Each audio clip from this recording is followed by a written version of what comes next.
God bless you abundantly. In the name of our living Lord and Savior, Christ Jesus, this is Craig Martindale on the 1st of August, 2020, speaking to you again from our locale here in Kentucky. It's wonderful to have Bruce and Valerie Altman, who you all know, visiting us for a couple of days. So they are with us here in the house, which is nice, and working all their electronics in another room right down the hall from me, keeping all of you wired in with me this morning. Over the last couple of weeks, I've reflected deeply and thanked God often for the first three teachings of the month of July. I think it signifies a great crossroads in the authentic history of the rise and expansion of our church today in our day and time. The teachings from July 4th, 11th, and 18th brought together learning both experientially and in heart and mind of close to 35 years by my count of dealing with and learning of and learning how to discern what the Word calls familiar spirits. And of course, I considered perhaps we'd move on to another subject, but I believe there's more to be unveiled here to show us that have escaped the haunted, dilapidated, ruined church and are taking deep breaths of pure spiritual air again, to give us wisdom and knowledge regarding the tenacity and the subtlety and the insidious assaults of this particular category of devil spirit that did have influence on all of us, especially by way of those that had opened their minds to literally be possessed of and by this category of devil that imitates the dead. So I think we need to continue in what I have called depth beyond depth, which is a translation from Ecclesiastes 7:23 to 25 from the Lamsa Bible. Solomon, the great man of God, Solomon, known for his wisdom, sought depth beyond depth. He sought to understand truths of discerning that we are unveiling in these last few weeks. And we should be so thankful and grateful and should make the most of our time here, the freedom of access that we have.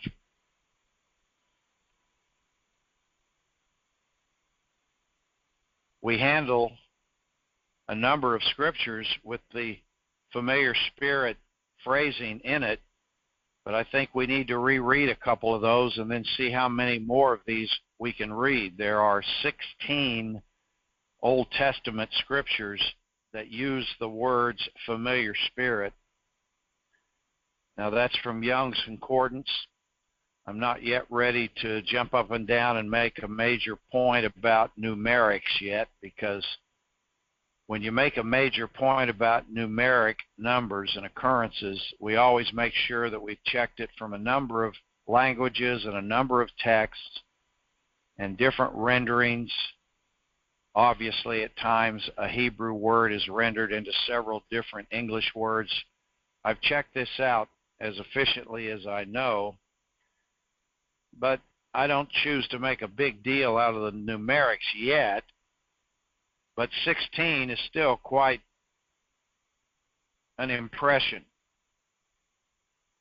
And remember, in basic common denominator, this word familiar, it's a simple Hebrew word, ob, O-B, literally means a leather bottle or a skin. In other words, it's a carapace, it's a caricature, it's a framework, it's a costume, it's a camouflage.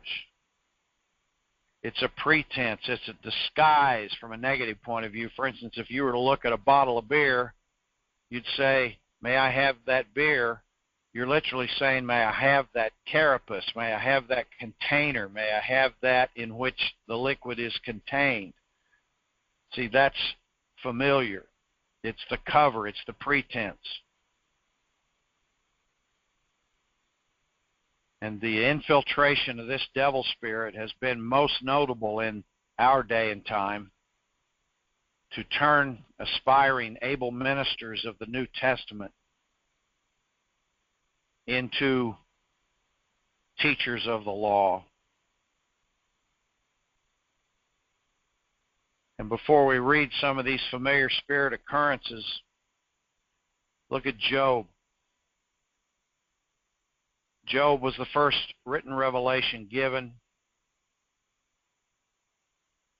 I believe every basic principle and truth of life you can find in the book of Job, including the unveiling of our personal adversary. As I've shared at times over these last 4 or 5 years of teaching the remnant, as we call it, the remnant according to the election of grace, those that have been rescued out or have escaped and been delivered from the broken, fallen, haunted church. Job, in the first 2 chapters, has 13 occurrences of the word diabolos, the devil. And those 13 occurrences parallel and line up perfectly with the listing of 13 animals in Job 38, 39, 40, and 41, culminating as the 13th with Leviathan, the sea monster. Each of those 13 metaphoric portrayals of animals, and some are natural realm animals like a lion. Some are what you would call fictive or metaphorical.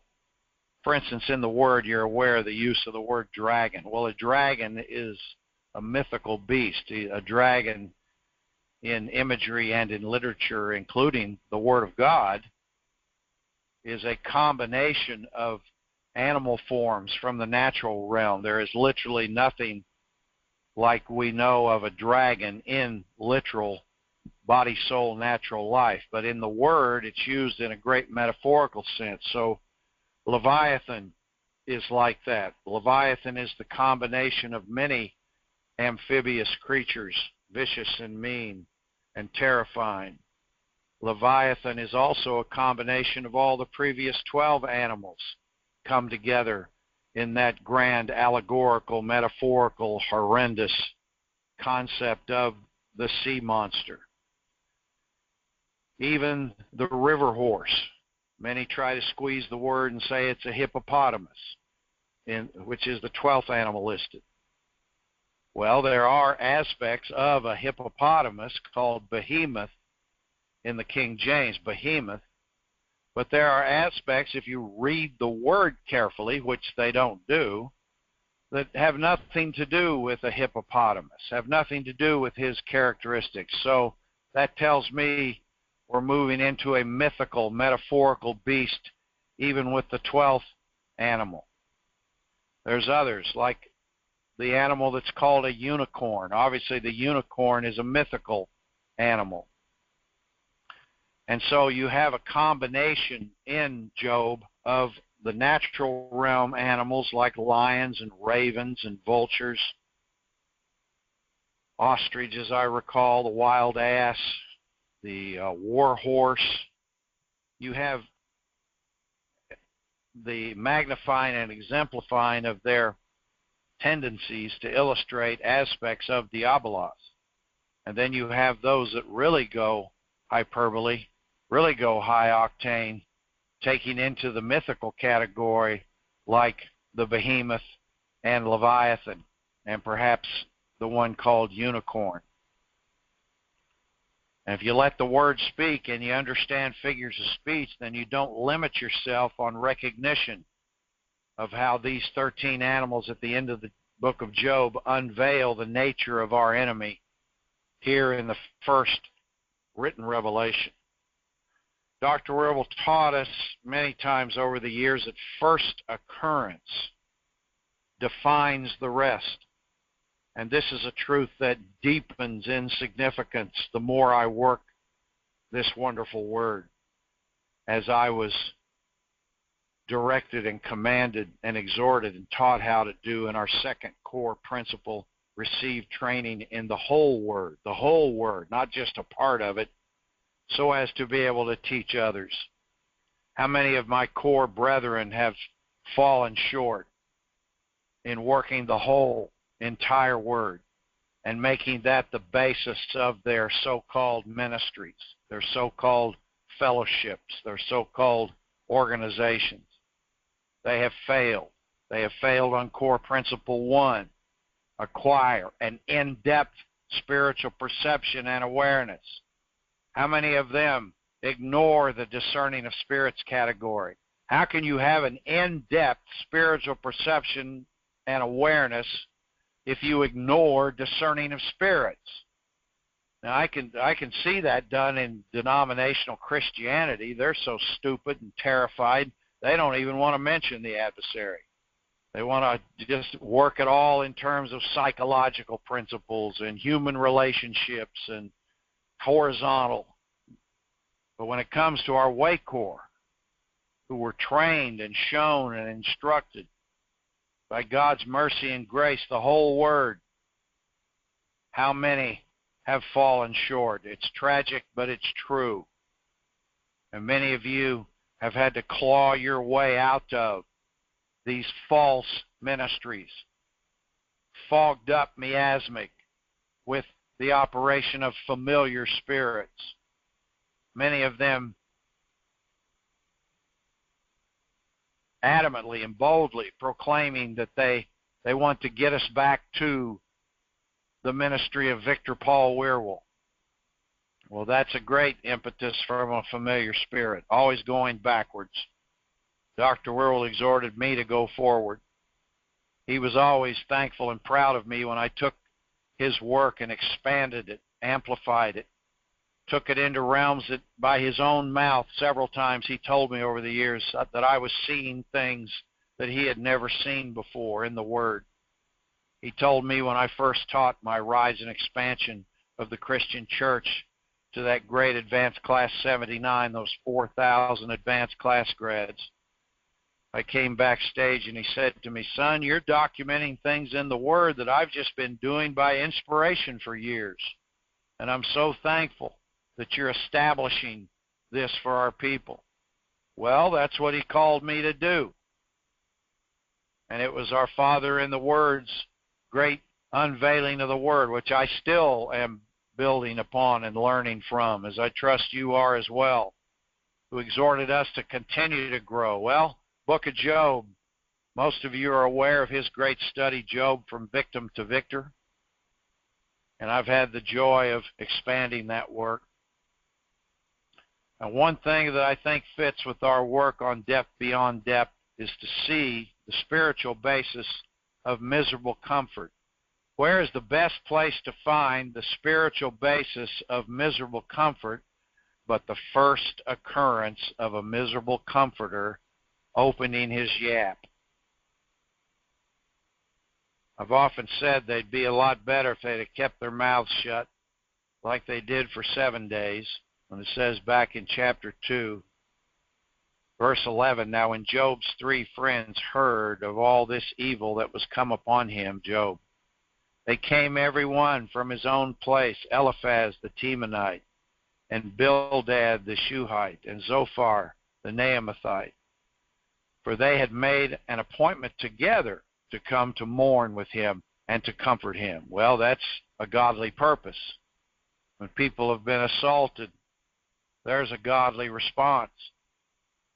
And when they lifted up their eyes afar off and knew him not, in other words, he was so covered with boils and illness as well as with grief and sorrow, they lifted up their voice and wept, and they rent every one his mantle, meaning the piece of garment they wore around their necks. To rent the mantle was a sign of distress and sorrow.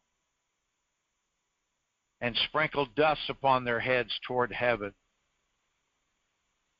See, there they indicated they were willing to empathize, is a word we have in our culture. They were willing to put themselves in his place. They were willing to mourn and lament with him. And many times when people are in sorrow, they don't need lectures. They don't need a lot of talk. Don't even need conversation. They just need someone there loving them, helping them, supporting them, identifying with the authenticity of their sorrow. This is what Job would have benefited from even more so. So they sat down with him upon the ground 7 days and 7 nights. What a perfect spiritual dichotomy that is. 7, the number of spiritual perfection. Also, the 7th manifestation listed in 1 Corinthians 12, 8-10, as you've heard me say many times, is discerning of spirits. Here is where the light could have shone deeply. They were right on the verge of the great revelations that could have been unveiled to them for their learning, but they just couldn't hold on to their minds. They could not hold on to the jealousy and envy that clearly they had harbored for years against Job because of his great abundance in all phases of life. And we know from the first 2 chapters that 3 times God brags about his servant Job, who loved him and eschewed evil. 3 times he brags on Job to Diabolos, the devil. Well, that's divine completeness. And yet, from the human point of view, seems like even when a man by way of the true God achieves great abundance in his life, maybe even worldly success, maybe not, but maybe some categories could be classified even in a worldly success. Instead of people being grateful and thankful for a man or a woman like that in their midst and learning from them and imitating the truth that they lived, jealousy and envy comes up out of that old nature. They just about made it. They had been 7 days and 7 nights. They're right on the precipice of great enlightened eyes of their understanding, great discerning. Because remember, authentic discerning of spirits is a comfort and a blessing. And I believe for you that have ears to hear and eyes to see those previous 3 teachings this past month, as well as what we will do today, it's in the category of discerning of spirits. Remember, discerning of spirits is word of wisdom and word of knowledge in the spiritual realm. And when it is authentic discerning of spirits from the God who is light, in whom is no darkness at all, it's not a horror story. It's not meant to disgust us and mortify us and terrify us. Now, there may be an initial shock before people decide to listen and learn, but in the long run, if not the short run, it's a comfort. He's called the Father of mercies and God of all comfort. Look at 2 Corinthians. See, the miserable comforters were right on the verge of this. Or let me say, his 3 friends. They hadn't yet turned into miserable comforter, but here is the fine line that they are going to cross in the wrong direction coming up. But in 2 Corinthians 1, blessed be God, verse 3, even the Father of our Lord Jesus Christ, the Father of mercies. Wow, what a beautiful title. And the God of all comfort, who comforteth us in all our tribulation. Well, if there's tribulation, which means distress, then there's going to be spirit attack going on. So discerning of spirits is deeply implied, that we may be able to comfort them which are in any trouble, mental anguish, distress, by the comfort wherewith we ourselves are comforted of God. For as the sufferings of Christ abound in us, so our consolation or comfort also aboundeth by Christ. And whether we be afflicted, it is for your comfort or consolation. In other words, the attacks on Paul and his fellow laborers in the gospel, they turned into great learning in exposing the devices of the enemy. They turned into great discerning of spirit, teaching like we are doing in these days, in depth beyond depth. And whether we be afflicted, it is for your comfort. See, that's standing in the gap. God needs men and women with this kind of resolve and courage to make up the gap as a true shepherd, to stand in the gap as a watchman, to take on these attacks of the enemy, and then have the ability, which includes endurance, of course, to then put it together spiritually and impart his or her learning to you, to others, that will benefit and profit from the endurance of this man or woman through these assaults. And that's what we're doing these days. And that's what you can do for others as you understand the attacks of these familiar spirits that splintered our Way household years ago and led to so many counterfeit, fragmented offshoots and encased and enslaved people in the fog, the miasma of their false doctrine and actions. And whether we be afflicted, it is for your comfort and salvation, which is wholeness, which is effectual, effective in the enduring. Remember from 2 Timothy, they do not endure sound doctrine when they turn away out of slothfulness, out of fear. When they turn, they'd rather be with friends, relatives, people they're comfortable with, than to hear the comfort of the Word from the Father of mercies and the God of all comfort. Then they are going deeper down the rabbit hole, deeper into the abyss of confusion and strife.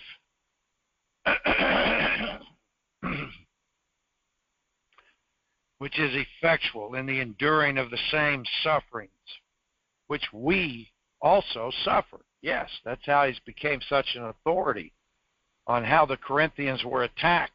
He had lived through assaults, which he shares with them on many occasions throughout these revelations. Or whether we be comforted, it is for your comfort and salvation. And our hope of you is steadfast, knowing that as you are partakers, full sharing of the sufferings. In other words, when the assaults hit, they don't run off. They stand with this man, with his energized ministries. So shall ye be of the consolation or comfort also. For we would not, brethren, have you ignorant of our trouble. Trouble is mental pressure. Greek word thalipsis. Many of you are familiar with. Mental pressure. We all know what that's like.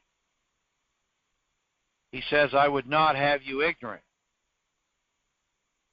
And the word would is thalo, which means I passionately desire that you are not ignorant. Well, whose word is this? The word of God. God's passionate desire is that we're not ignorant of the mental pressures which Paul and his fellow laborers endured, so we can benefit from it, which came to us in Asia, that we were pressed out of measure above strength. Boy, if Paul says that, when there's no disgrace in you and I admitting that from time to time, that we have reached places in our lives that we didn't know where the next ounce of strength would come to resist and endure. And yet, when I am weak, then I am strong, Paul later writes in this 2 Corinthians revelation, and that I rejoice in my infirmity. He didn't say he rejoiced for his infirmity. He rejoiced in it, which means he energized the gift, Holy Spirit, and he brought the revelation of the mystery to his mind, which is beyond all controversy, the greatest of administrations, it tells us in 1 Timothy 3:16. Great is the mystery of godliness, far exceeds all the previous. This administration of Pentecost and beyond. We rejoice in infirmity. We go to that Spirit of God. We go to that Word believingly. And we energize the gift by perfect praise, perfect prayer, perfect renouncing, so that we may resist Diabolos in those 13 combinations of vicious beasts that he has to flee. It's God's passionate desire that we are not ignorant. Ignorant means void of understanding of the mental pressures which came to us in Asia, that we were pressed out of measure above strength, insomuch that we despaired. The word even is also putting the emphasis on we despaired. The great apostle, probably the second greatest man of God to ever walk next to Jesus Christ himself. Look at the honesty of that.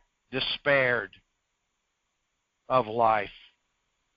Didn't know if they'd live through a situation they were in. But we had the sentence of death in ourselves, that we should not trust in ourselves, but in God which raiseth the dead, who delivered us from so great a death. Literally, when you work Acts 14, the end of that chapter, Paul was literally stoned to death. The disciples stood around him and believed, and they raised him. So he is speaking literally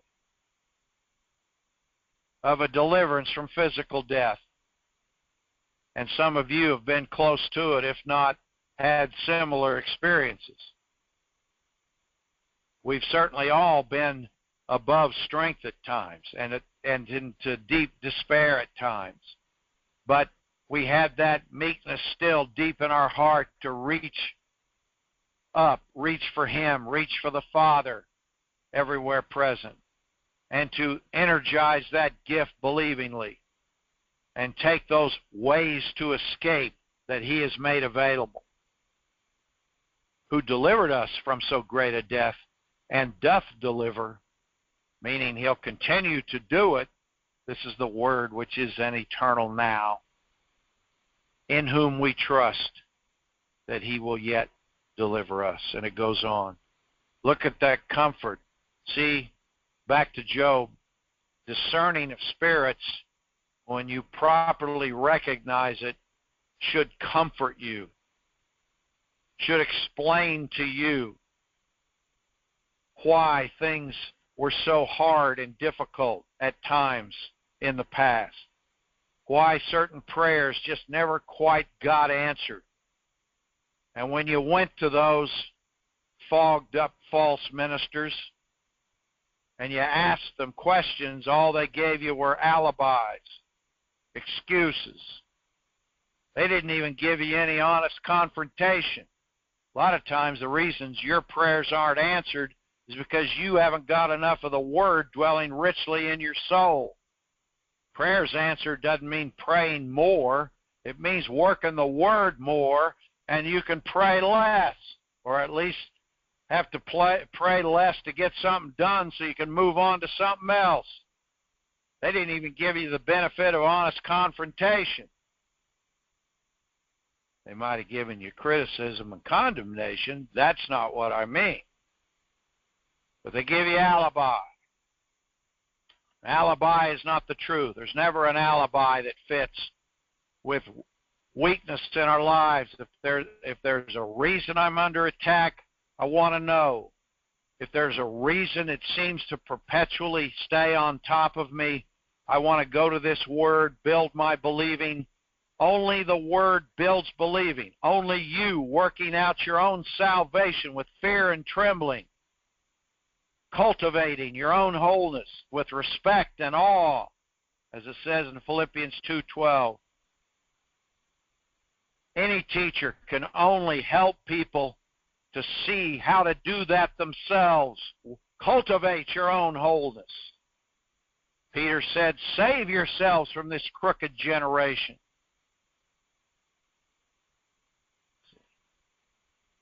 They didn't even give you the benefit of honest reproof, did they? Just excuses, alibi. And then you wake up 5 years later and you got the same issues going on. That's counterfeit. Go to a genuine minister, you get something that gets you some progress going. Even if he throws it right back in the middle of your own forehead and says, you're the problem. Wake up. What are you putting above God? Are you working harder at making your secular money than you work in the Word? You got a problem, dude. You pay more attention to your friends and your family than you do God. You got a problem, dude. Dudette. What's in the center of your heart? What do you think about most of the time? That's where your heart is. In all thy ways acknowledge him, and he shall direct thy paths. Right there solves most problems people have. If you got the honesty and the endurance to fight your way out, and so many of you have, you kept fighting for that word, and you finally got tired of that miasma, all the tentacles of lies and alibi and rationalization and all the imitative manifestations, all the fake manifestations that you've been surrounded with. And you've been surrounded with counterfeit signs and wonders if you've been out there in the misty flats of the peep and mutter of familiar devils that speak from the ground. You've been out there in the middle of lying signs and wonders. Lying. They're only a blessing momentarily. And then if you take an honest appraisal, it turns that part of your life into deeper rot, deeper rancidness, deeper stench, deeper sewage, swampland, dung pit, swamp gas. Is that good enough for you right there? These friends were right on the verge of really learning something, and they just couldn't restrain themselves because they had too much envy and jealousy to endure. Staying in alignment and harmony, staying in fellowship with God takes endurance. And none spake a word unto him, for they saw that his grief was very great. They were right on there, which indicates why eventually they had a little bit of humility left, that they did respond to God and Job's reproof and got themselves back. But Job, 7 days, opens his mouth and says, cursed his day, and Job spake and said, let the day perish wherein I was born. Now that's despair. That's pressed out of measure. I don't think I've ever been in that kind of despair. I've been in the kind of despair where I considered maybe it'd be better for everybody if I just called Digger Odell and fell asleep. I've been in that despair, but I can't explain to you how you could be so discouraged that you honestly wished you'd never been born. Job went through that and fought himself up out of it, but he had to express it. He had to get it off his chest, and he was expecting a sympathetic, empathetic, loving response from his 3 friends. But boy, I'm sure initially he was surprised. Now, all this buildup, the first occurrence of the first diatribe, the first assault, the first oratorical, elegant, brilliant malarkey, bullshit of the first miserable comforter sets the pattern for all the rest. That's right. Now watch this thing develop. You talk about some discerning of spirits. I'm not sure anyone's ever taught this. Then Eliphaz, chapter 4. By the way, Job figured out his problem at the end of chapter 3, verse 25, for the thing which I greatly feared. is come upon me, and that which I was afraid of is come unto me. I was not in safety, neither had I rest, neither was I quiet, so trouble came. Now that's honest. He acknowledged his own fear in his prayer life when he had begun praying out of fear, when in chapter 1, verse 5, and it was so, when the days of their feasting were gone about, that Job sent and sanctified them, and rose up early in the morning and offered burnt offerings according to the number of them all. That's his children. For Job said, it may be. It may be. It literally reads, perhaps. He didn't know. But he was so worried about his children. Well, that's not uncommon, is it? We've all been tempted to pray for our children out of fear. Well, I'd say if that's your motive, you better correct it. It may be the reason you get so assaulted. It may be that my sons have sinned and cursed God in their hearts. That means spirit infiltration. Thus did Job how often? Continually. That's what wore the hole in his hedge of believing, whereby Diabolos could assault. And at the end of chapter 3, he acknowledges it was his fear, his sin, that opened the door. Now, he did not deserve that horrible series of assaults. Neither did his children. But the adversary doesn't care what you deserve. He just wants to lay as much on you as he can, especially if you've stood against him and rightly divided the word and walked in the light as God is light. He wants to lay on you as much as he can. Time after time, David said, they have hated me without cause. Now, David had his own weaknesses and shortcomings and sin, but he never deserved the intensity and the longevity of the hatred that was orchestrated against him. Never deserved it as the man after God's own heart. So Job, if for all accounts and purposes, is back in fellowship with the Father. So when he says, I wished I was never born, that didn't offend God any. You're going to be religious about, oh, you shouldn't say that, Job. Oh, shut up. If the man is that deeply hurt, he's got a right before God to say it. And if I'm not loving enough as a friend to let him say it, then I shouldn't have the privilege of his company. Miserable comforters, the envy and jealousy in their hearts, and it always seems to be prevalent that when a great man, a great woman, who has prospered in the Word, prospered in life, spoken the truth boldly, perhaps even confronted people boldly and lovingly over the years, when that man gets knocked down, boy, here they come with hobnail boots. They can't wait to jump all over that guy. Look what they're doing to Job. It's part of that old, unrenounced nature. It's part of those hidden things of shame. These three guys, it took them several months, but eventually they were ashamed of how they had treated Job. But they weren't ashamed now. Boy, they rose up on their self-righteous religious hind legs, opened their big lousy pie holes, and let go with all their halitosis, barfarama, wisdom and knowledge. And I'm going to show you where it came from. You're not going to believe it, but I'm going to show you. Here we go. Take a deep breath. First idiot, first stooge.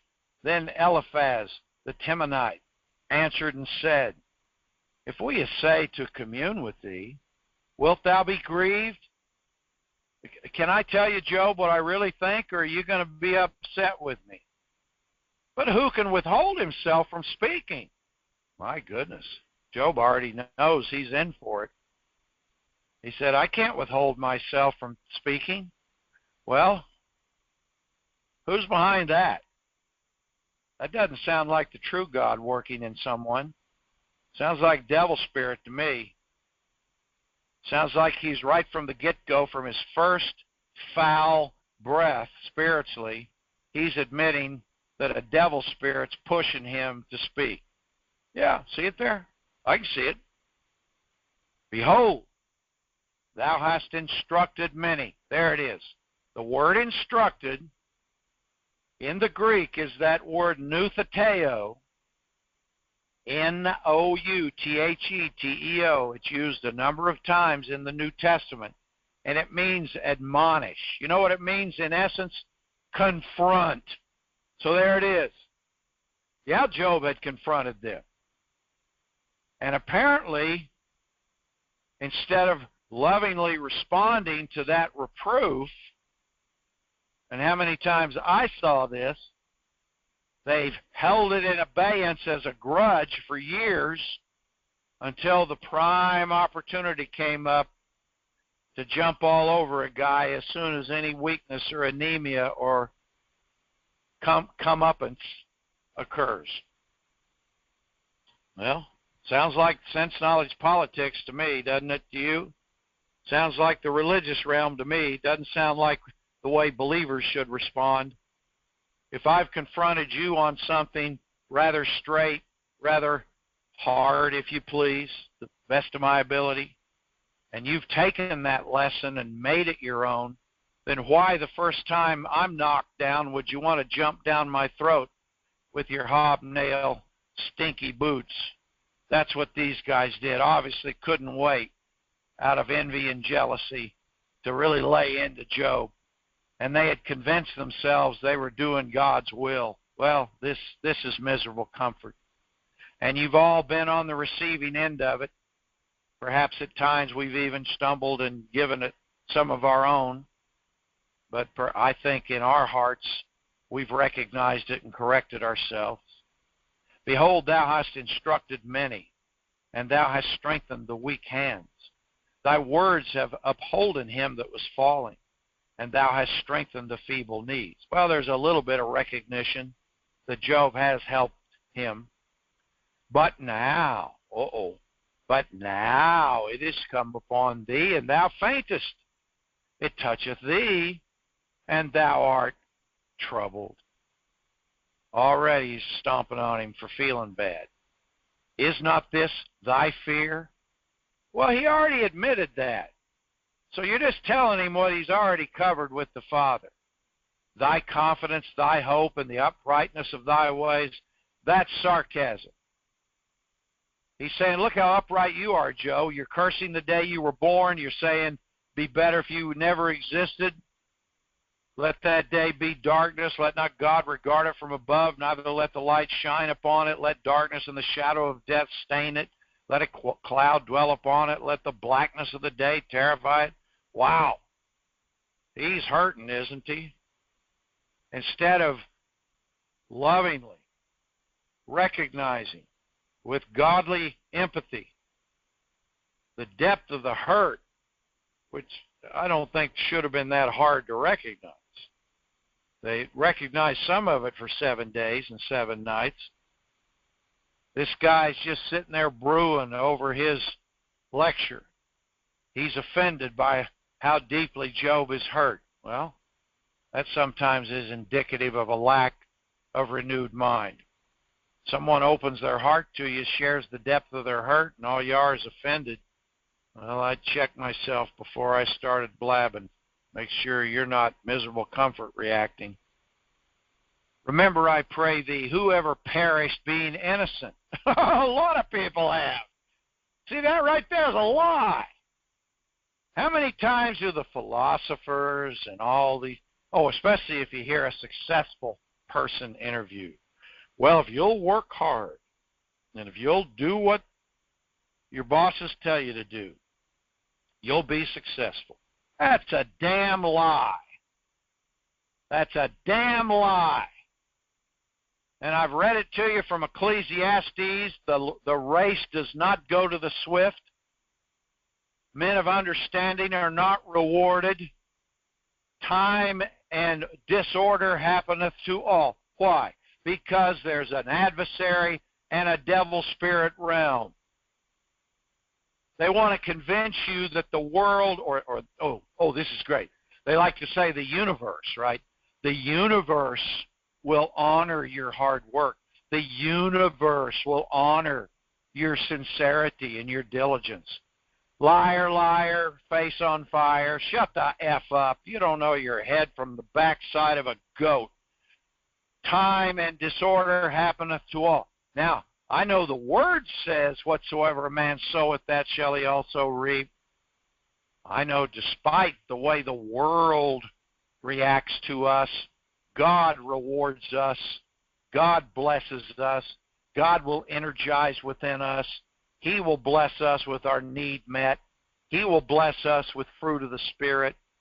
But don't tell me that the universe will reward you for all your hard work and your sincerity. Liar, liar, superficial thinker, brainless. And there's the miserable comforter laying that sophomoric pap on the great man of God, Job, who understood life deeper than these three guys ever could put together. It's so insulting. It just is so insulting. And some of us have lived through these moronic, blabbing men and women. Even teenagers that gave it to me when I was vulnerable. Wanted to punch them out. Had it to do over, I would. I'd relieve them of their brand new teeth. Remember, I pray thee, whoever perish being innocent. A lot of people have knucklehead. It's a damn lie. And yet most people read that and they go, oh, yeah, that's true. That's the word. No, it didn't. No, it didn't. Receive training in how much of the word? The whole word. Ecclesiastes 9:11 says, time and disorder happeneth to all. The race doesn't go to the swift. Riches don't go to men of understanding. He's describing a world overrun by devil spirit authority.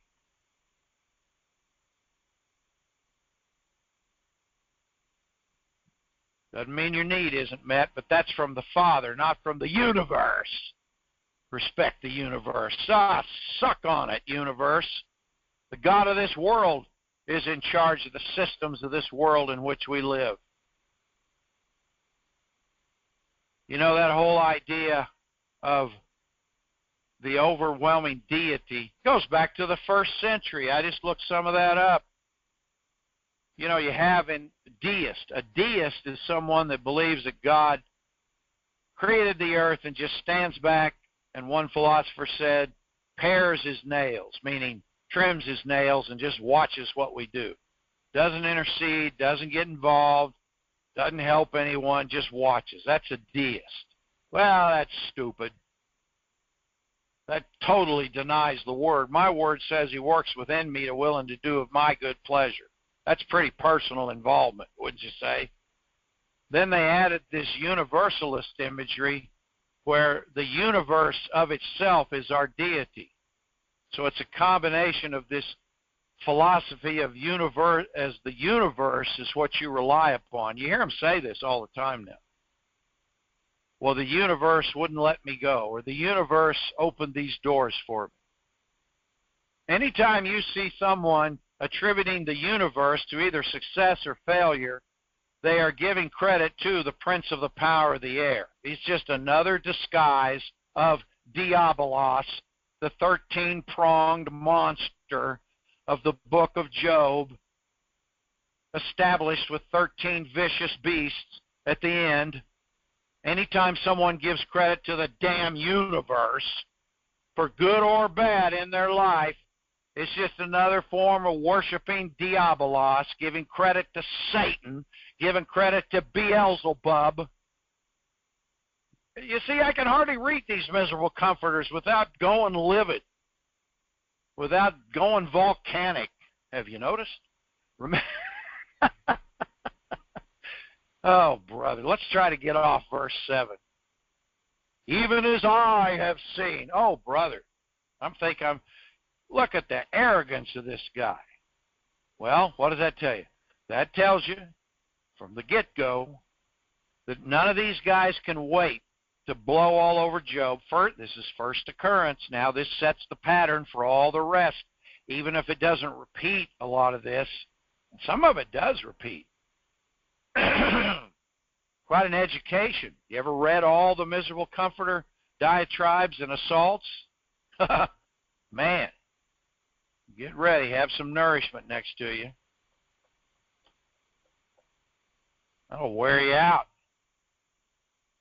And it will explain a lot of people that you've put up with over the years. It will explain why the advice you were given for many years didn't really work too well.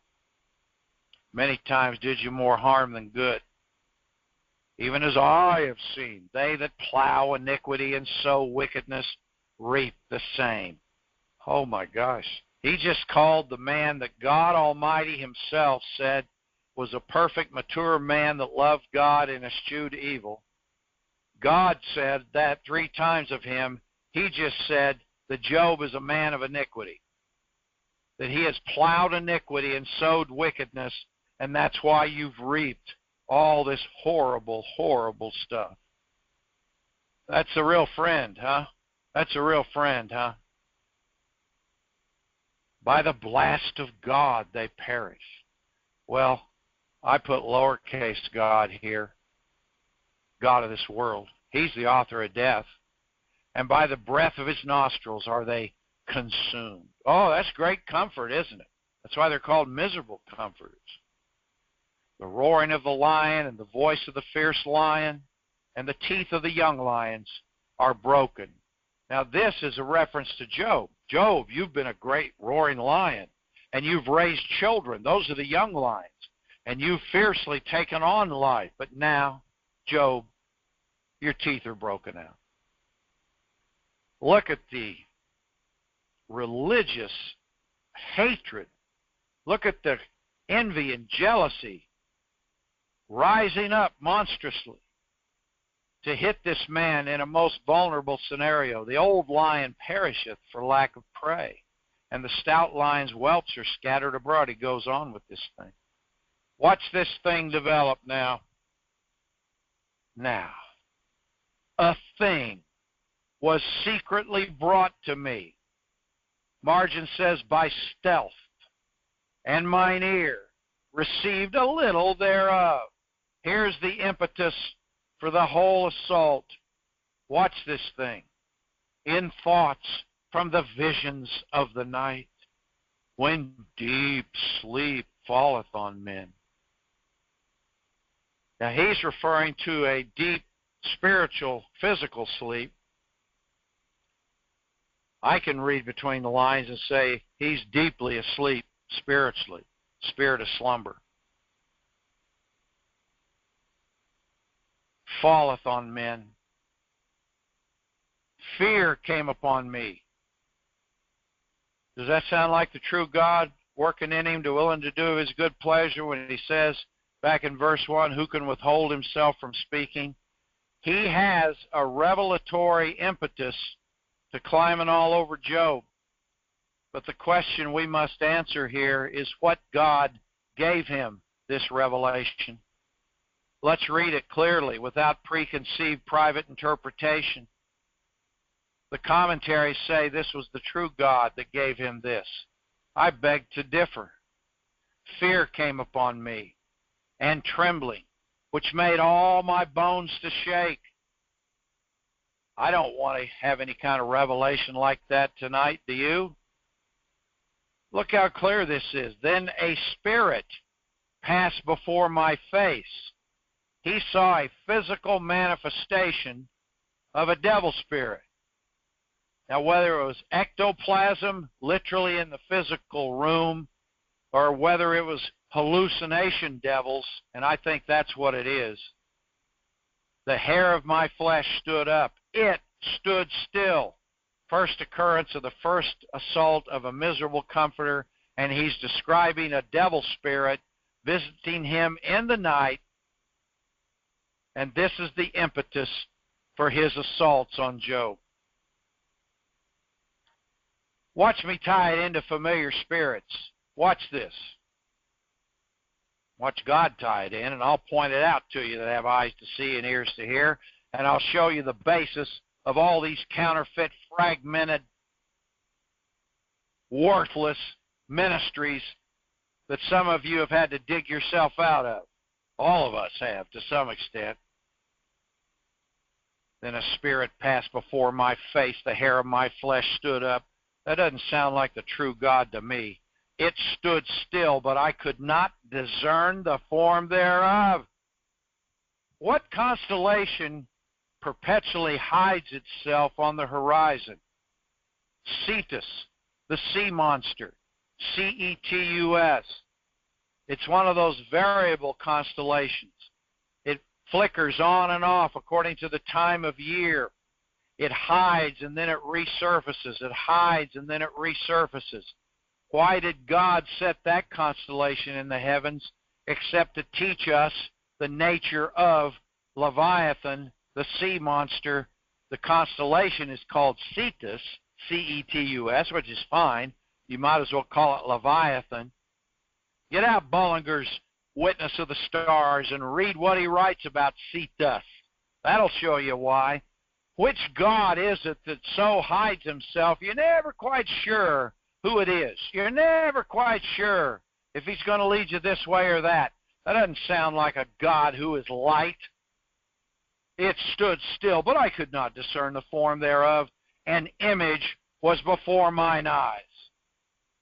Now again, it's either a hallucination devil it's all happening in his mind, or it is an ectoplasmic form. Now, if it's an ectoplasmic form, then it's literally in the physical room. Ectoplasm is formed from the mucous membranes of the human body. So that means if there was someone else sleeping in the room, or it came from himself, like a medium in a seance. I tend to lean towards hallucination, but this, all these people that swear they've seen aliens, that swear they've been kidnapped by aliens and probed, they're always getting probed, right? They're always getting probed. I think that's a secret, either desire or fear, but they're always getting probed, aren't they? They're always having an enema given by the aliens. They're real fascinated with enemas, all these aliens. But you've had people swear by it. Well, they think it happened. This is how. Devil spirit manipulation of the senses realm will convince people it's as real as those people sitting next to you as you listen to this teaching. It's as real as anything in the physical realm. There's no life on other planets. Get off of that crap if you're influenced by it. The Word tells us Earth was formed and made and created for humankind to live on. Now, there is life out there. If you want to put devil spirits in the conversation, yeah, that's what UFOs are, damn devil spirits manipulating the atmosphere, manipulating people's minds more than anything. Life on other planets. What a waste of money. The only valid reason for us to explore other planets is for military superiority. Stick that in your pipe and smoke it. The only reason to explore other planets is to protect our nation from all the evil that would like to overrun us. Now, if you learn a little bit about rocks on Mars or some other dilapidated, horrible place, that's okay, I guess. But the main reason we should be on the moon is to have some weapons up there that can shoot the crap out of these people that hate us. And I don't care who, oh my God, that's so terrible that you say that. Yeah, well, let's see. No other valid reason to spend billions and billions of dollars. Because there ain't no life out there, people. You talk about a waste.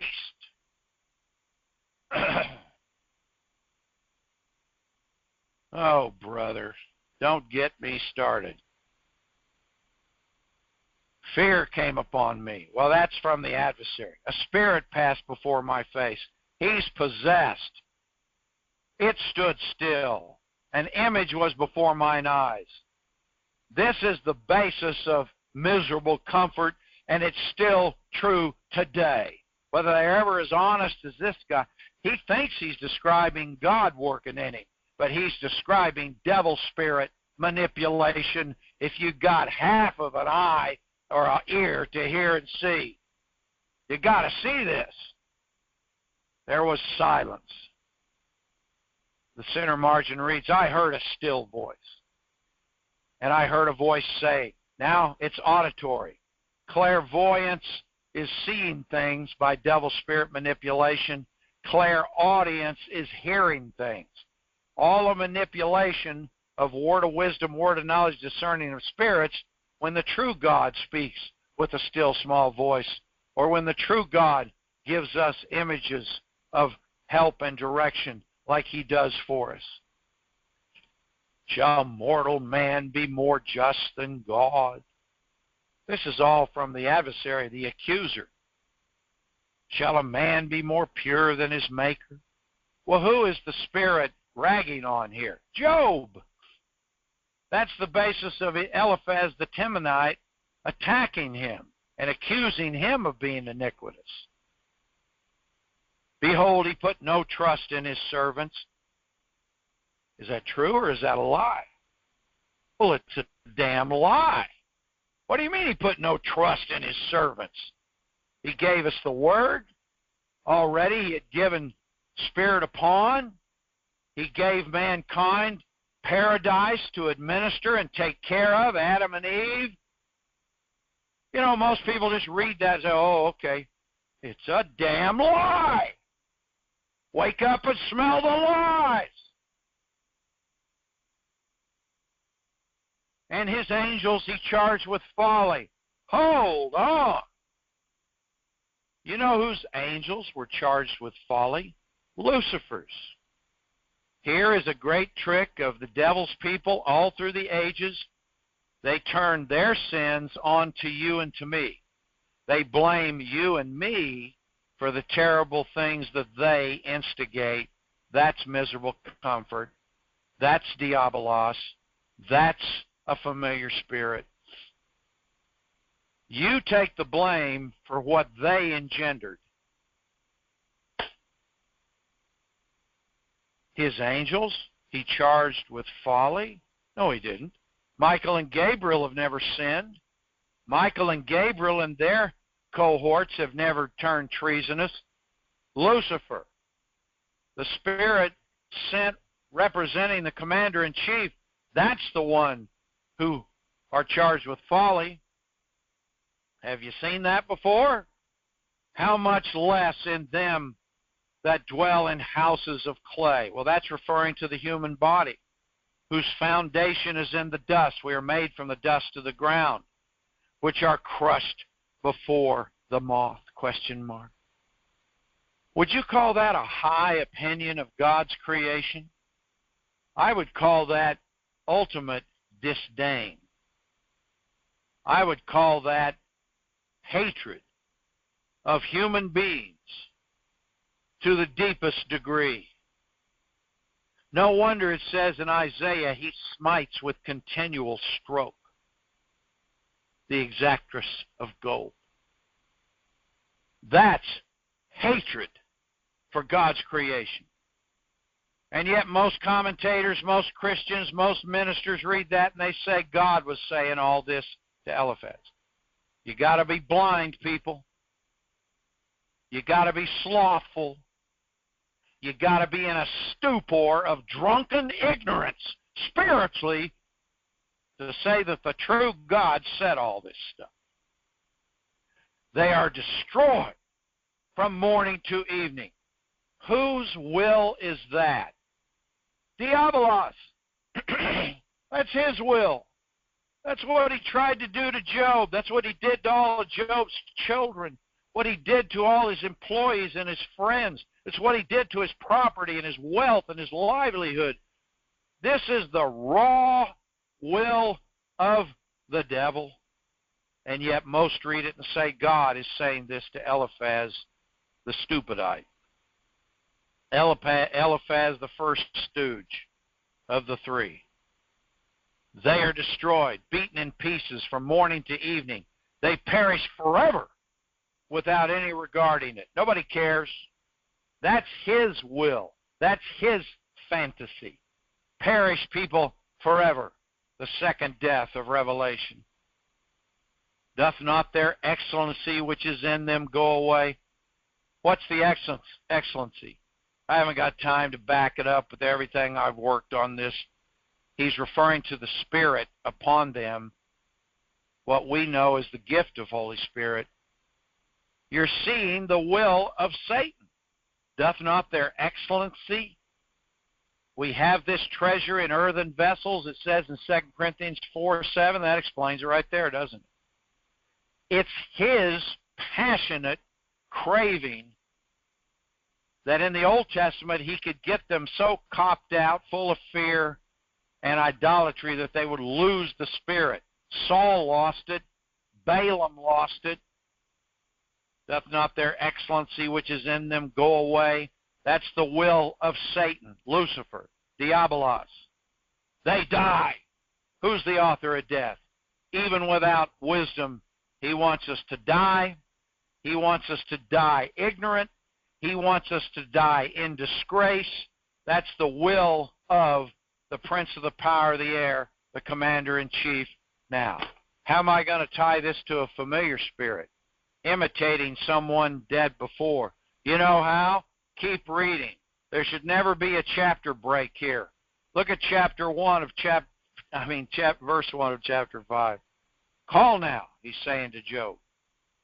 If there be any that will answer thee, watch this, and to which of the saints wilt thou turn? Can you believe what we're reading? He's Roman Catholic. The dead are alive to this man, just like they were to Saul when he asked the woman of Endor to call him up Samuel. He believed the dead were still alive, the foundation of spiritualism. There's your familiar spirit. That's what they think of you. That's what the people in whom these spirits work think of you. Thank God we're escaped. Want some more? Come on back in 10 minutes.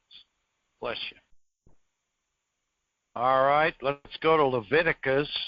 I think we should read again some of these great revelations that specifically and poignantly confront the discerning of spirits category of familiar spirits, those that imitate the dead. And at the basis of this belief system and this weakness, you will find, whether they admit it or not, you will find some pretense, some belief that the dead are alive. People that may even confess that they agree with Dr. Wierwille's teaching in the book, Are the Dead Alive Now? Somewhere in the background of their souls, they still wish or believe that the dead are alive. Have you ever noticed in our cultures, you see it in films, books, you see it in habits of people, like on Memorial Days and things like that, where they literally sit down at the grave site of their dearly departed and they talk to them. This is dangerous. This is wrong. They sit and literally talk to their dead loved ones. Now, I can understand in the early days of a loss, you could wish they were still with you. You could recall conversations. You at times, like I do with Dr. Wierwille, I'll think about how he worked the word, decisions he made, things he taught me. See, that's okay. There's a fine line there. But you don't catch me walking out to his gravesite having a conversation with him. You don't catch me walking around talking to Victor Paul. You don't catch me trying to have a conversation with my wonderful father that fell asleep a few years ago, or our wonderful Brian Barton that was so instrumental with his wife Deb here, who I live with now, in starting up this whole remnant concept, rejuvenating it with a few others. No, that's too far. You've crossed the fine line.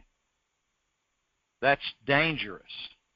I guess in some cultures they have a Day of the Dead, don't they? I've heard, where they make a big picnic and they get all their booze and their wine and they all dress up and they go sit around the grave and they talk to Grandpa and they pour him a shot of whiskey and they make him a sandwich or something, or I don't know, butcher a goat. And they all chew on it and they act like he's alive sitting there. No, come on, people. See, that kind of tendency is what opens the door for spirit manipulation and infiltration. Our comfort is not that our relatives and our loved ones and our friends and our teachers are up there alive and well. Our comfort is that they will be, and we will see them in the gathering together. Our comfort is that as far as their conscious awareness, there is no experience of death except you fall asleep and the next instant it's the return of Christ. How much better could the Father do? If you've got the dead alive up there, you've got all kinds of devil spirits having access to people's hearts and souls. And you just can't let him observe that kind of behavior or he's going to infiltrate. In Leviticus 19, the first occurrence is in verse 31. We've read this before, but let's go through these things a bit, see how many of these we can cover with the rest of our time here this morning. Regard not them that have familiar spirits. To regard means to turn towards, to look with a favorable aspect. And that we have all been tempted to do if we have lived under the influence of those that operate this spirit. We have been tempted to look with favor upon them. As Dr. Wierwille often shared with us, God allowed him to go to seances so he could learn about the spirit realm. And as long as his heart was right, and which it always was, he never was possessed with a devil. He was allowed to touch ectoplasm. He was allowed to see incredible lying signs and wonders. He saw physical objects transferred instantaneously from across the world and brought to the very table around which they sat.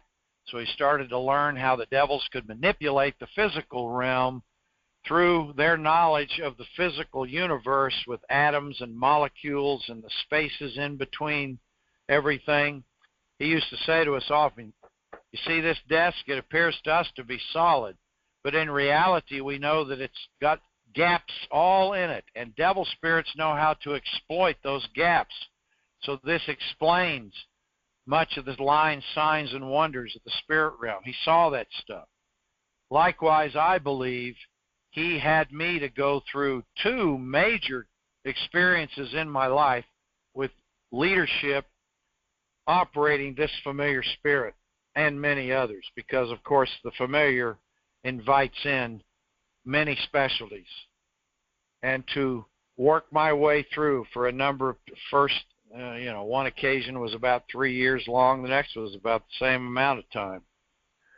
And after I got out of both of those occasions, there was great learning, great discerning. The Word opened up in discerning the spirits. And I was able to put together from an actual living point of view what Dr. Wierwille learned so often from seances. Now, of course, he learned from obviously dealing with people too and their problems and ministering to them. He taught us a lot from that as well. But it's like God told Ananias when he told him to go minister to Saul, I will show him how great things he must suffer, which means endure, for my name's sake. This kind of learning requires effort. I'd even say at times agonies. It takes discipline. It takes incredible strength to work our way through confusion and keep coming back to the Word. And then Father can show us many, many things. Once the enemy finally flees. Everyone's experience is their own, but I relate mine in principle to how Dr. Wierwille went through things to learn also. Regard not them that have familiar spirits. After a while, you learn to recognize that their advice is tainted. Their motives are tainted, like Eliphaz, the Temanite. His motives are tainted to be willingly opened to a devil spirit like we just read. Not only willingly open to it, but then bragging about it to Job, justifying his opinions because this spirit came to visit him at night. That's the arrogance of possession. Regard not them that have familiar spirits. Neither seek after wizards. To seek is a beautiful definition from Wilson's. To seek that which is uncertain and doubtful. You know, people are so reckless with their minds, so reckless with their bodies. You hear this, we've heard this cliche all our lives, and to people justify reckless behavior. Well, I'll try anything once. How many times has that phrase preceded a disaster that has ruined people for the rest of their life? I'll try anything once. Is that a scripture? It's a justification. It's an aphorism. And it's supposed to indicate that you're not a coward. You know, you get tempted by people doing idiotic, stupid things with their minds and bodies. Yeah, that's the last thing we heard from a lot of these people. I'll try anything once, and they open up to a devil spirit that just afflicts and embeds and scorches them for the rest of their worthless lives. Not always, but many times. You don't mess around with the dead being dead or alive. You don't mess around with opening yourself up to devil spirits. And you've got to be grateful if you had parents that raised you with discipline. Raised, even if it wasn't necessarily straight from the Word at the time, because they perhaps didn't know the Word, but they raised you with discipline. They raised you with taking care of your mind, taking care of your body, taking care of your physical surroundings, doing chores, learning to work, learning to be diligent. All of that good body, soul, common sense discipline kept devil spirits out of a lot of our lives. And you should be grateful for that. Or if it came from a teacher or a coach or maybe a drill sergeant, somebody got some discipline to us that taught us to protect ourselves from these bizarre experiences that so many people want to brag about, to protect ourselves from dope addiction and drunkenness, to protect ourselves from sexual experimentation that leads to great devil infestation and takes a hell of a lot of work to get people delivered from. You ought to be grateful if somebody called you up short and said, hold on there, and stopped you from that kind of idiocy.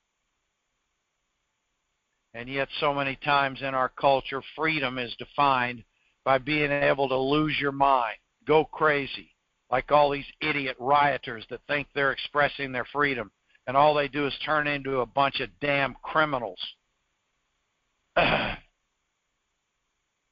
Neither seek after wizards. Wizard is a soothsayer, false prophecies. Church is full of those. To be defiled. Defiled is to be unclean, chiefly of Levitical uncleanness. See, Levitical uncleanness from the law, this is the book of Leviticus, in which Jesus Christ is the high priest. The Levitical, by the way, if Jesus Christ, as the red thread, is the subject of the entire Word of God, then by sheer logic, every word in the Scripture should be red letter edition. They like to put the Gospels in red letters because in his earthly ministry, all the things he said, they elevate that above all else. Well, we've shown you the fallacy of that logic, wrong administration. Yes, his words are important.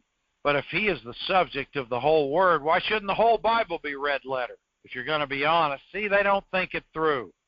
Teachers of the law never think it through. So be defiled. I want to get back to that because, yeah, in Leviticus, Jesus Christ is the high priest, which has a beautiful tie into the book of Hebrews. In Hebrews, he is the high priest for sin.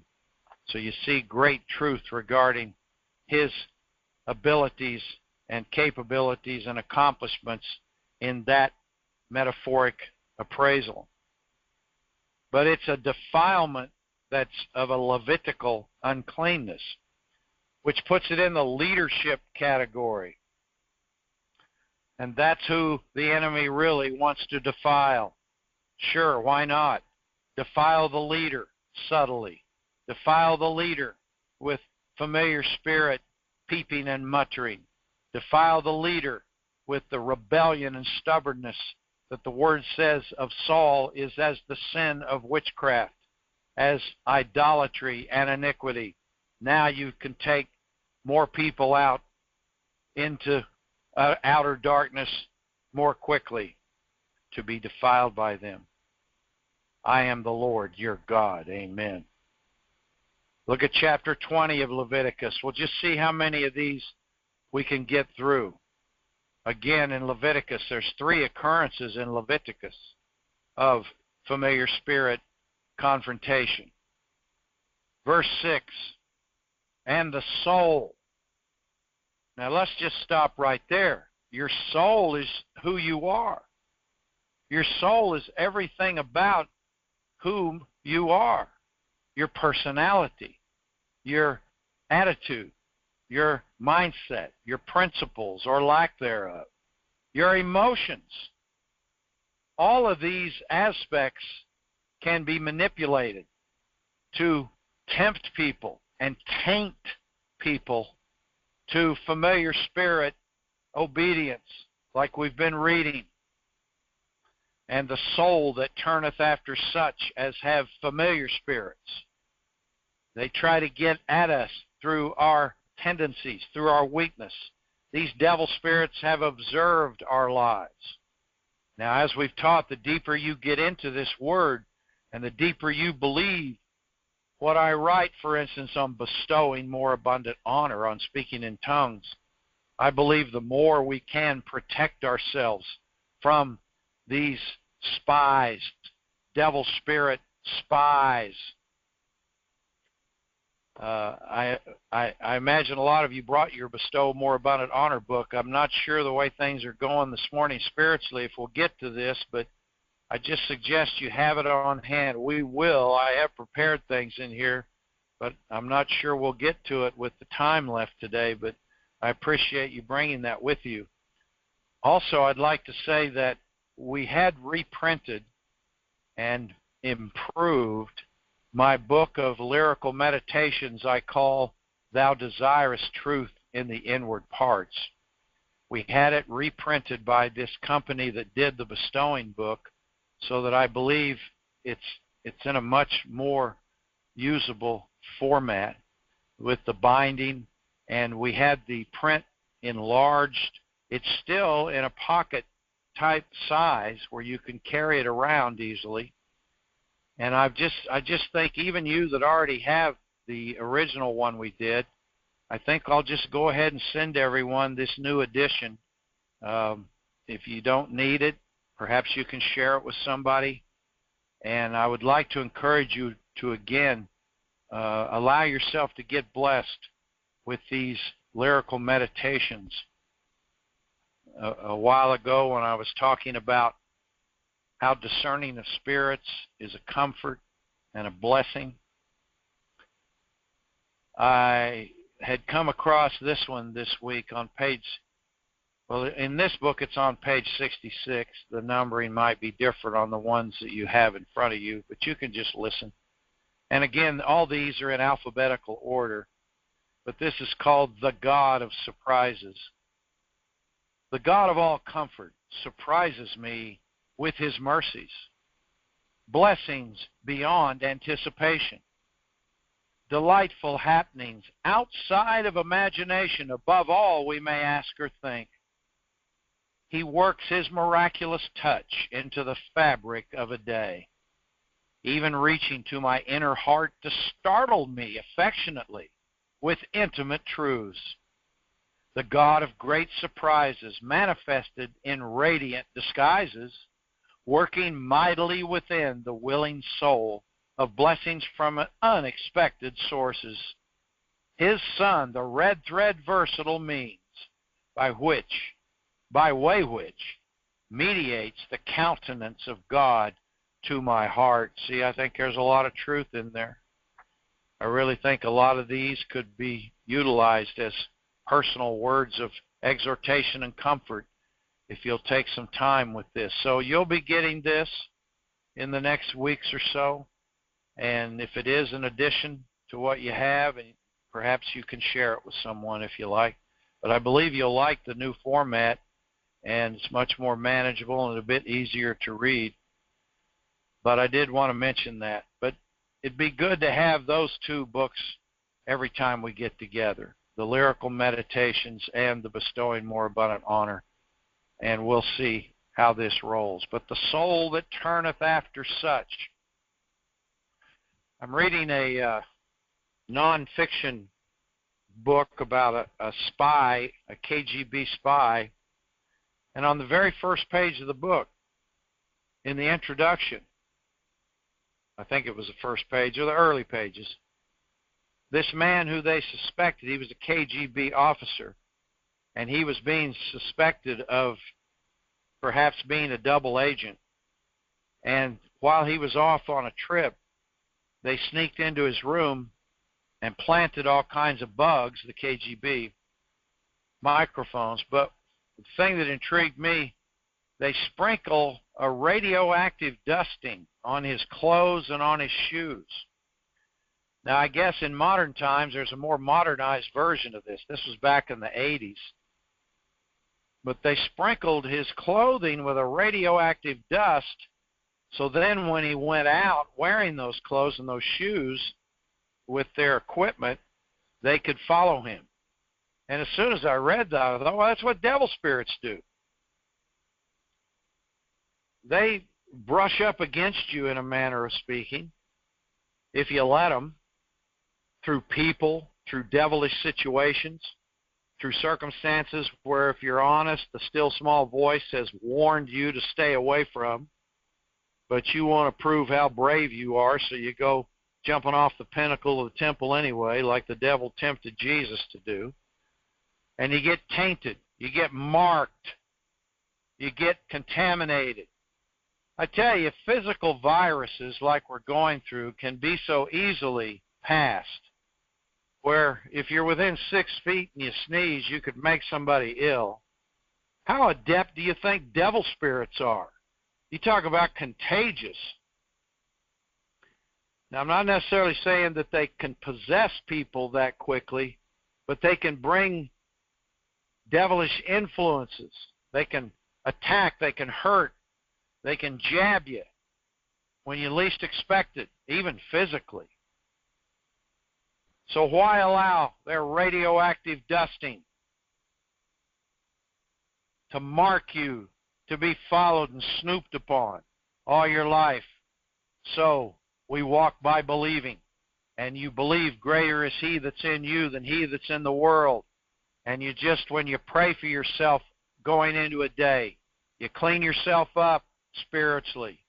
You run through your mind any category of life where you feel you might have been attacked or contaminated. And a lot of times that is through other people. Now, I'm not saying fear. I'm just saying diligence. And you believe that the God of light, in whom is no darkness at all, will protect you from any contamination spiritually. Man, no wonder we don't read a lot of these verses. A lot of teaching.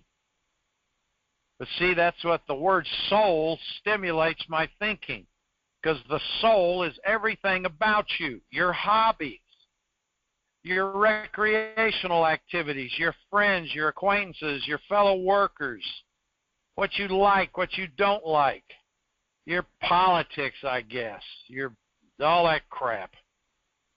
It all can be used against you if you're not diligent and vigilant, and you're not clothed with the fruits of righteousness, like Philippians 1:9-11 says we can be. If we're not clothed with the fruit of the Spirit, which can only be engendered by operating the gift believingly to produce the manifestations of power from on high, starting with speaking in tongues. And the soul that turneth after such as have familiar spirits, and after wizards. Here we go, to go a-whoring after them. Whoredom devils. What a harsh term, but it's a description that God puts in all over His Word to describe idolatry. I will even set my face against that soul. Wow. So people think they're within these groups that are portraying the true God properly. They think they're in groups that the Spirit of the true God is energizing in the leadership, their overseers, and it ends up being somebody with familiar spirits that gets them whoring after aspects of the creation subtly and insidiously, and you find out that God has set His face against you, and you didn't know what happened. Well, thank God for the privilege of His mercy. It says He's the Father of mercies. We read that, remember, in 2 Corinthians 1, verse 3. Well, we don't want to be on the side where He sets His face against us and will cut Him off from among His people. Verse 7 goes on to say, sanctify yourselves, therefore. Well, that's what we're talking about. Set yourself apart. Sanctify. Keep yourself spiritually clean. Starts with the word in your mind, speaking in tongues within your body, soul, and spirit. Praise, prayer, and renounce, and be ye holy, for I am the Lord your God. Later on in chapter 20 of Leviticus, look at verse 27. A man also or woman that hath a familiar spirit. See, so it distinguishes both. Or that is a wizard, shall surely be put to death. This is the law administration. This is how devil spirits were cleaned out of the communities, out of the assemblies, out of the congregations. Now, in our day, that's not our right or privilege or responsibility, but we certainly are given the power of Christ in us, the hope of glory, to mark and avoid, to recognize and either bring deliverance if they want it, or to get them out of full sharing in our lives. And Father directs by word of wisdom on how to do that. A man also or a woman that hath a familiar spirit or that is a wizard shall surely be put to death. I mentioned earlier in these teachings where you hear the phrase often, well, he is dead to me or she's dead to me. Well, it's a pretty good phrase in this category, where someone has so proven themselves a carrier of spiritual leprosy, a carrier of spiritual virus, to use the nomenclature of the day, that you have marked and avoided. You have stood against. Like it says, beware of the dogs, the backbiters. Beware of the concision, which are the legalists of a day, who are infected with devil influences. They shall stone them with stones. That was the judgment of the law written on the stones that Moses had. That's why they stoned them with stones. Their blood shall be upon them. That's not murder, not in the law administration. Now, again, that's not our administration, but we have the right to spiritually treat people for our own protection and the protection of our loved ones. We have the right to draw this line. In Deuteronomy, let's go to the book of Deuteronomy, chapter 18. Wait till you get a load of this one. Been waiting to read this for 4 weeks. In Deuteronomy, Jesus Christ is the two laws love God and love your neighbor.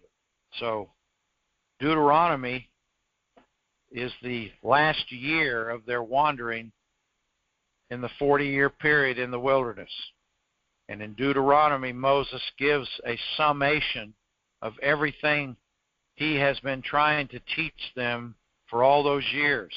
He gives them a summation of the revelations throughout the 39 years up to that point. And in Deuteronomy is the great summation of how they are to protect themselves from the enemy as they move into the promised land. So look at this one, starting in verse 9 of Deuteronomy 18, and this is the fourth occurrence. When thou art come into the land which the Lord thy God giveth thee, that's the promised land that eventually Joshua led them to, thou shalt not learn to do after the abominations of those nations. Abomination is about as heavy as you can say it. Maybe not to our minds because it's a King James word, but it still carries some weight, doesn't it? It literally means detestable. God detests it. It's nauseating to him. Verse 10, there shall not be found among you, this is the command, anyone that maketh his son or daughter. Now here we go. Watch this. Number one, to pass through the fire. Human sacrifice of your own children. How insane do you have to be to get convinced that the God you worship wants this done? His son or daughter to pass through the fire. And yet I think the way parents turn their children loose, uninstructed, uninformed spiritually, the way they just turn their kids loose, somehow in our culture, parents have got it in their mind that as soon as my kid graduates high school, he's on his own. I have no responsibility. What a damn lie that is. Not if you got any love and sense in your heart. I sometimes wonder if God will not hold parents in our day just as responsible as he holds those from Old Testament days who literally sacrificed their children into the fires of idolatry and sent them to their deaths. I sometimes wonder if our parents in our cultures today aren't just as guilty.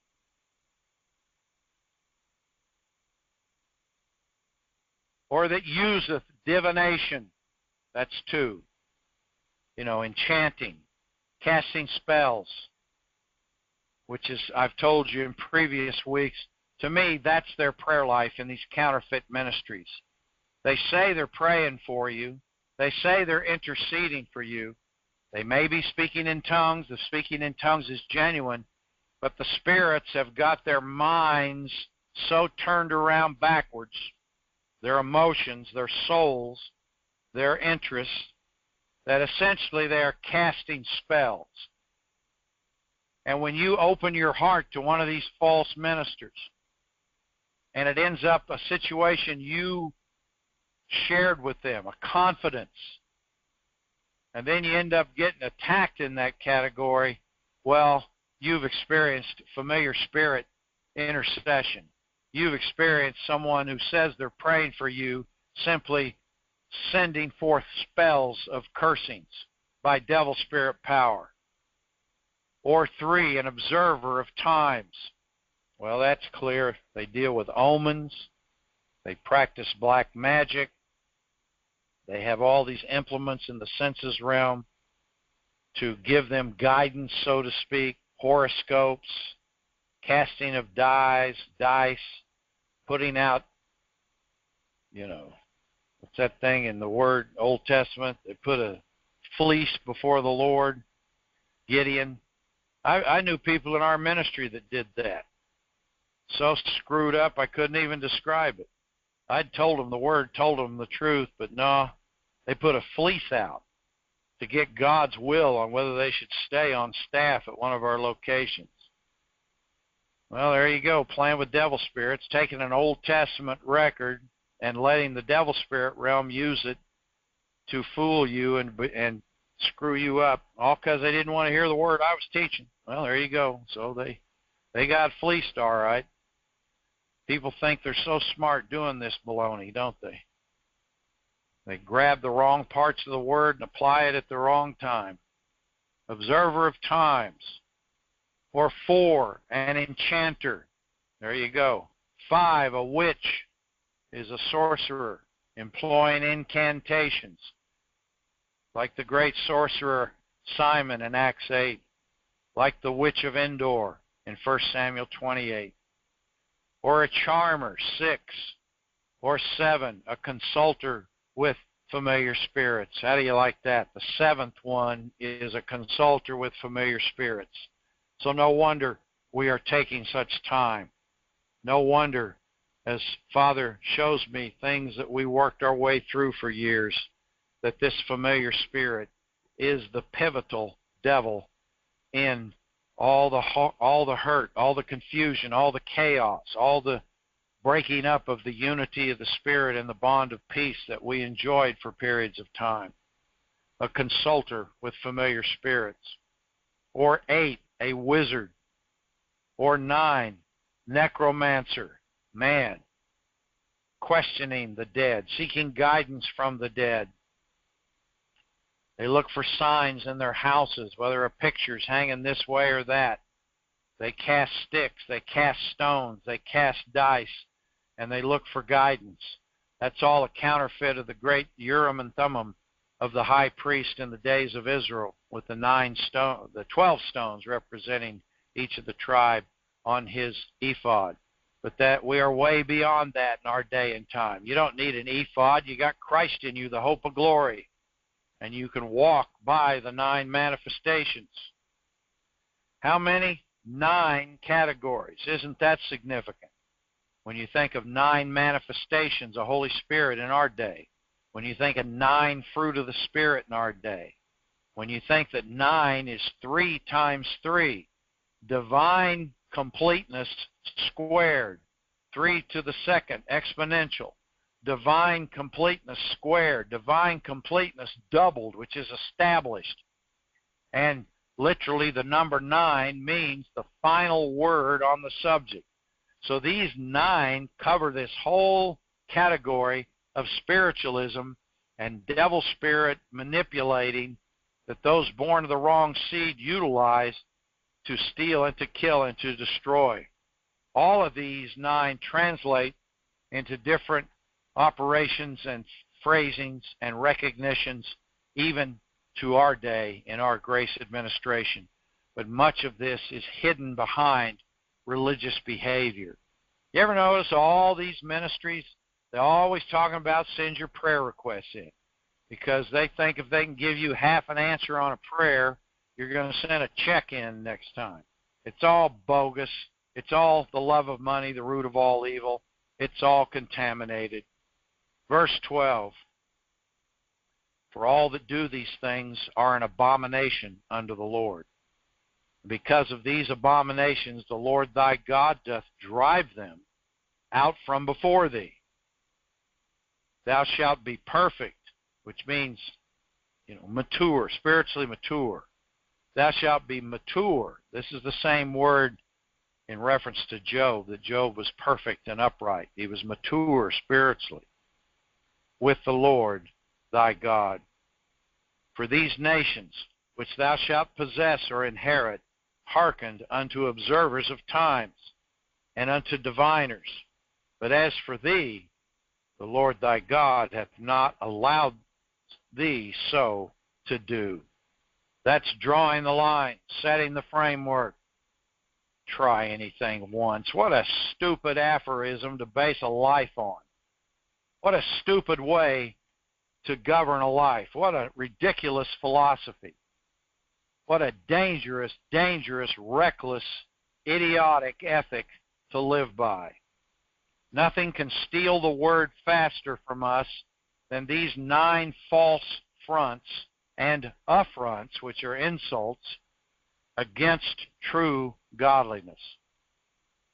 distort the promised land of the word, ruin the milk and honey therein, turn the 9 manifestations into wood, hay, stubble, unto wisdom from beneath, earthly, sensual, and devilish, turn them away from the good, acceptable, and perfect of Romans 12:2.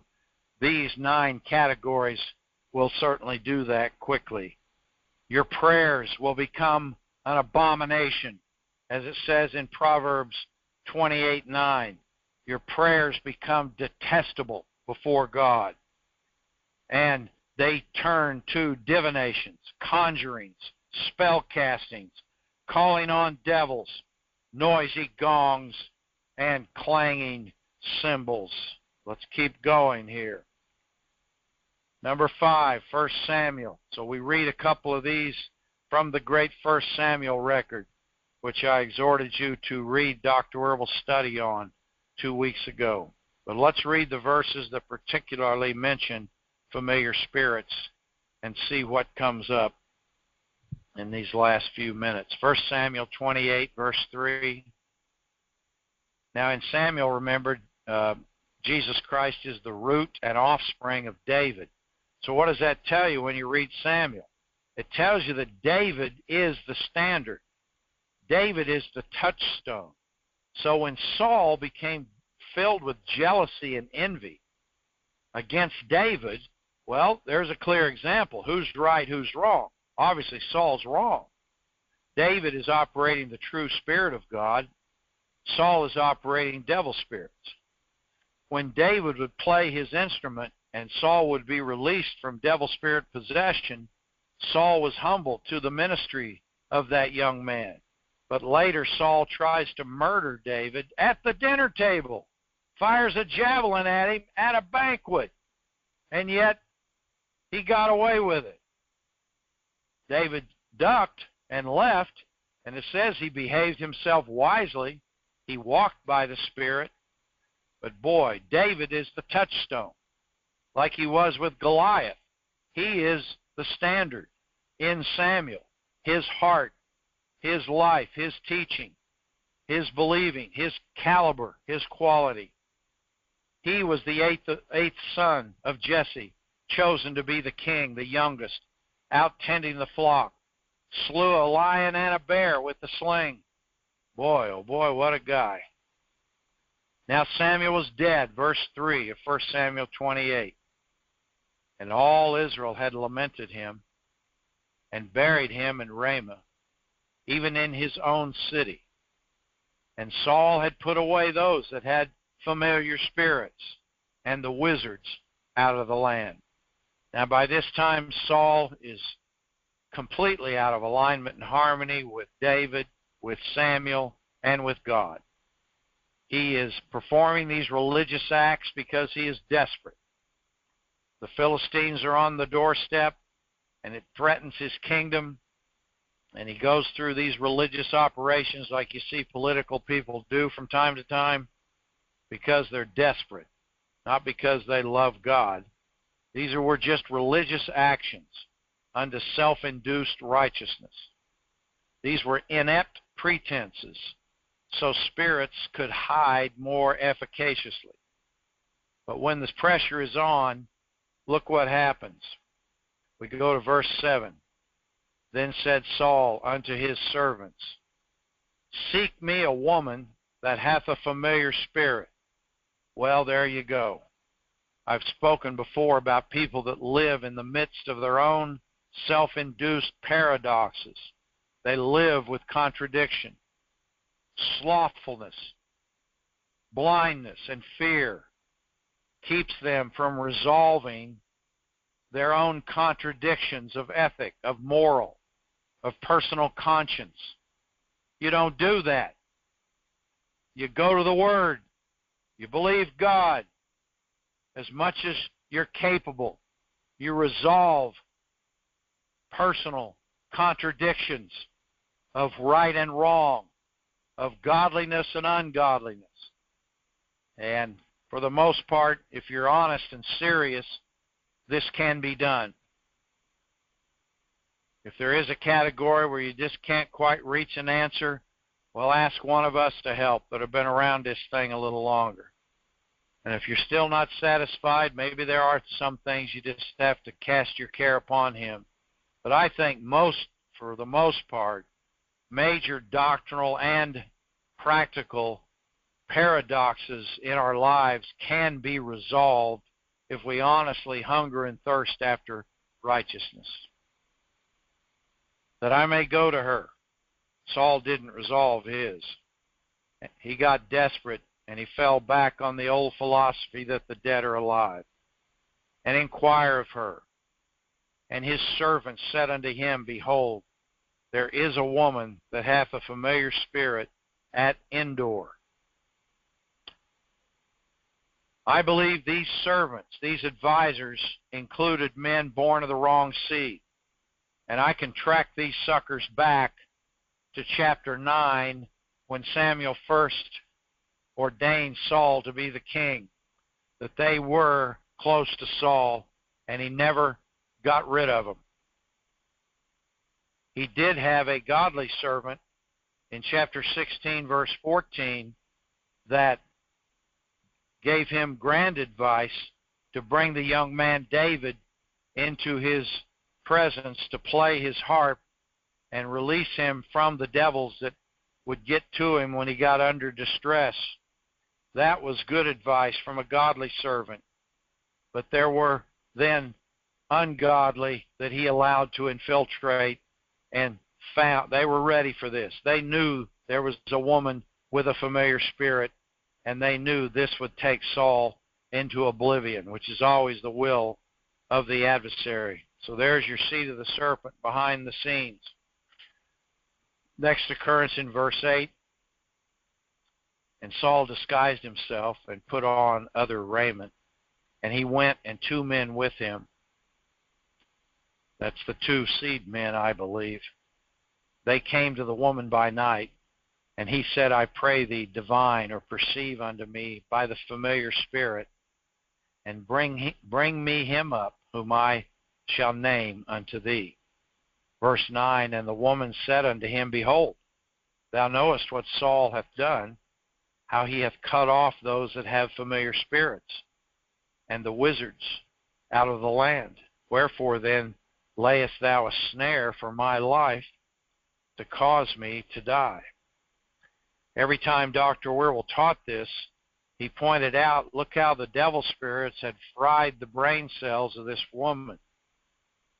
She does not recognize Saul, who the word tells us stood head and shoulders above all the men of the kingdom. That'd be like Shaquille O'Neal walking in with a disguise on and you not being aware that this was him, or Wilt Chamberlain from my day. Well, the spirits had so fried her thinking that when they weren't operating, she was dull. Later on, when she calls up the spirit, she clearly recognizes Saul because the spirits are energizing her again. In 2 Kings 21, this reminds me of years ago when Bill Clinton was president. Quite an incident was publicized but quickly hushed, where Hillary Clinton, the First Lady, was visiting a life coach who would put her under trance and allow her to talk to the spirit of Eleanor Roosevelt. Once this got out in the media, boy, they were backing up faster than you could. Today, I don't know if they might get away with that. But here's the First Lady consulting a familiar spirit. Well, that's been their habit, I think, if they're honest, but they're not, of course. This was quickly hushed up, and she explained it away by saying, I still remember, I saw the report on television back in the early 90s.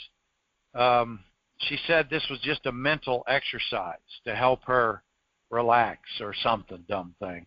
But no, it wasn't.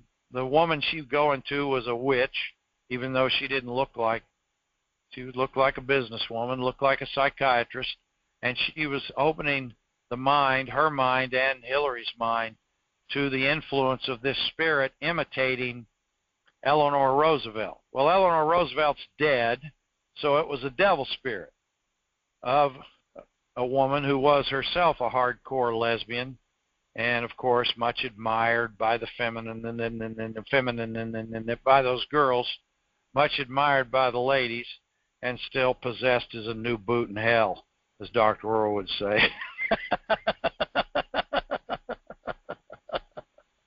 Plus she was ugly as handmade soap. All right, 2 Kings 21, verse 6, and I suppose we better close here before somebody burns the fried chicken.